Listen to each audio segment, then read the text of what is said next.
Okay, good evening class. Good evening Professor Anita. Now I will explain my part about making education reform happen. Okay, in the second part, this is the table of content.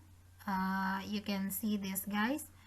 This is I have 10 points of this material, and I will explain one by one in this presentation.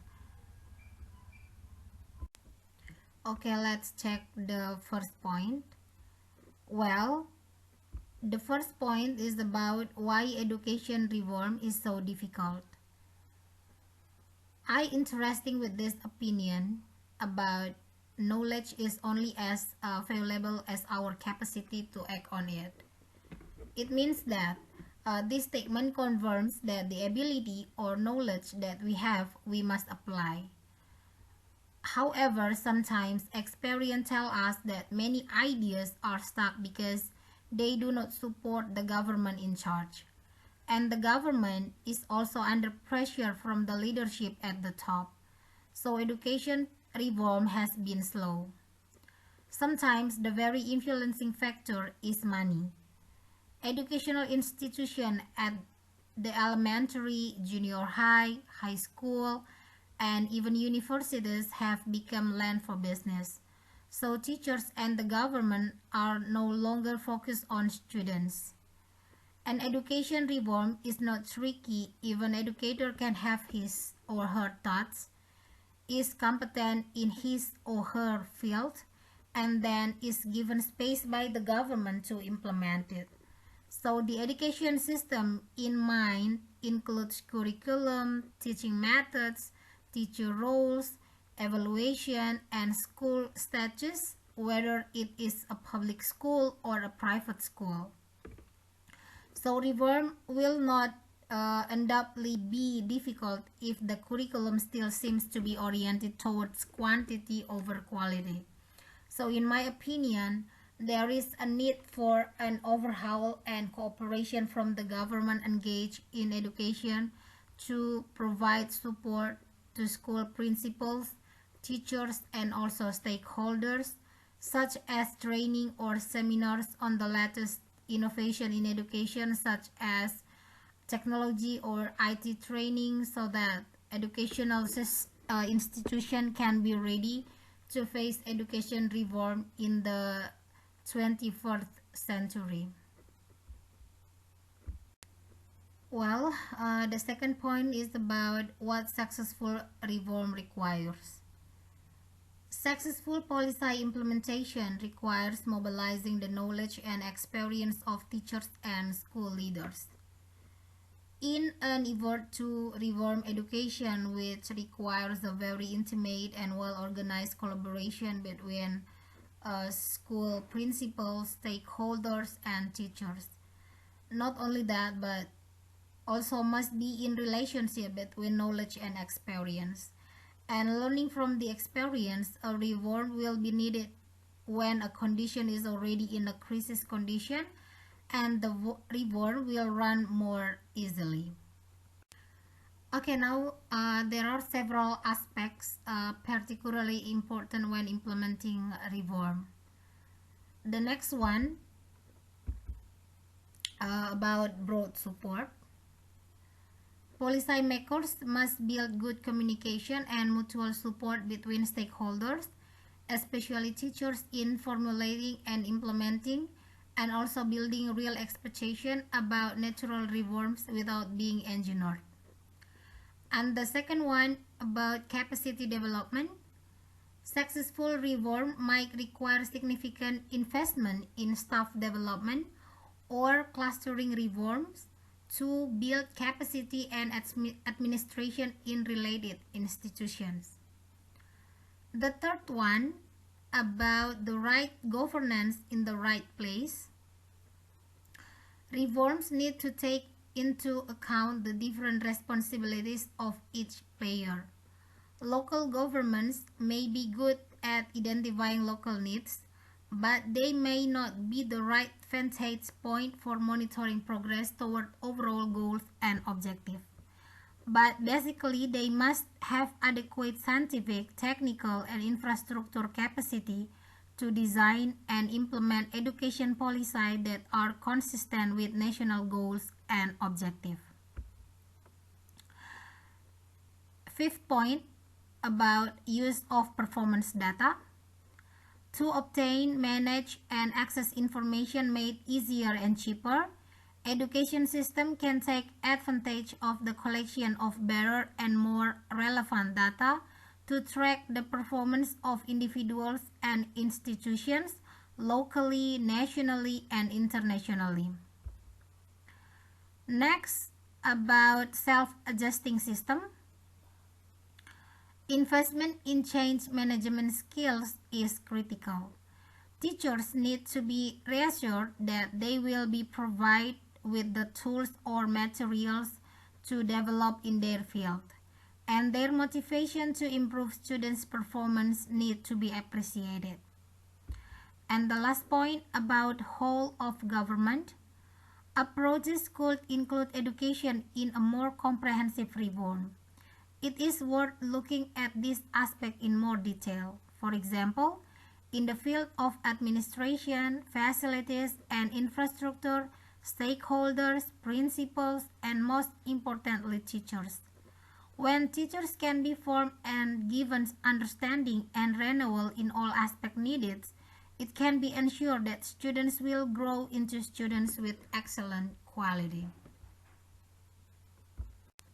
Well, the next point about different versions of the right approach. The diversity of views on education reform makes policy making very challenging, especially given that policymakers often represent one stakeholders group, like a government authorities. For example, in the selection of teacher assessment method, there is a very controversial debate about the relative merit of summative performance evaluation and formative, providing continuous feedback for improvement assessments. So, on the one hand, policymakers and parents tend to value quality assurance and accountability, but teachers and their organization often reject summative assessments as a tool for control because they favor a more formative approach.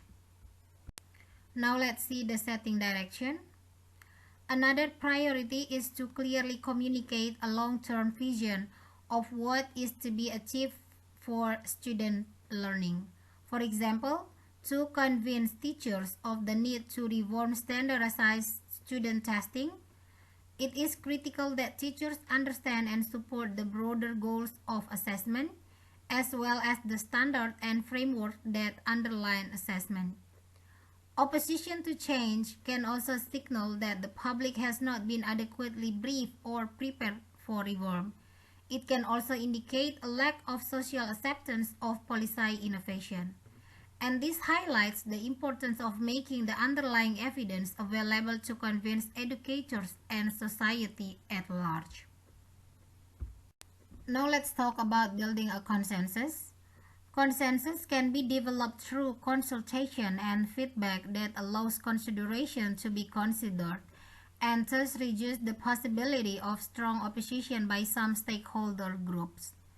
The experience of OECD countries show that regular and institutionalized consultations inherent in consensus policymaking help build trust between various stakeholder groups and policymakers and helping them reach consensus.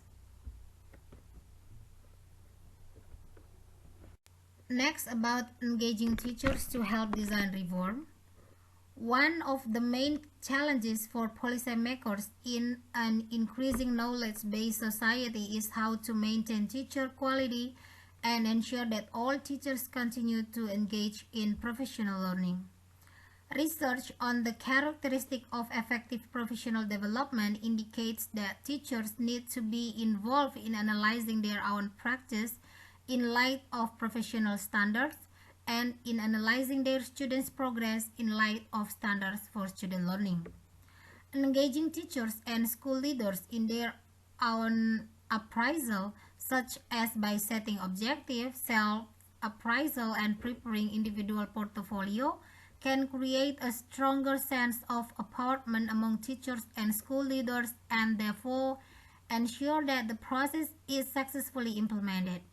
And education authorities have a lot to gain from listening to the advice of experienced teachers so they can share their experience with other teachers. The next one, introducing pilot projects and continuous evaluation.